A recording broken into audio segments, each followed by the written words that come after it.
लाडकी बहीण योजना game changer ठरली असं अजित पवार यांनी म्हटलेलं आहे। लाडक्या बहिणींनी आमच्यावर विश्वास ठेवला असं एकनाथ शिंदे यांनी म्हटलं।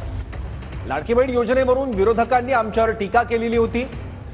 राज्याला मी आर्थिक दिवाळखोरीत नेतोय अशीही टीका केली होती, पण लाडकी बहीण योजना गेम चेंजर ठरली असं निरीक्षण अजित पवार यांनी नोंदवलं आहे।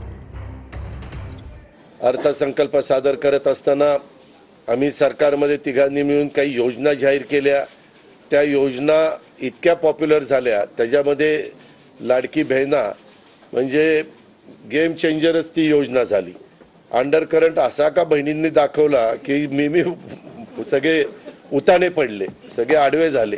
काय आमच्यावर आरोपही झाले, एका रेवड्या बाटण्या काय काय काय म्हणजे तुम्ही हे वाटप सुरू केलंय, बहिणींना विकत घेताय का, काही लाच देताय का, या सगळ्या गोष्टीला आम्ही सामोरे गेलो। कोर्टामध्ये काही लोक गेले ही योजना बंद करण्यासाठी, आणि म्हणून लाडकी बहीण योजना जी आहे त्याचबरोबर शासन आपल्या दारी, आम्ही याच्यापूर्वी शासन आपल्या दारी आम्ही केलं। यामुळे एकंदरीत लोकांनी विश्वास ठेवला की हे देणारं सरकार आहे।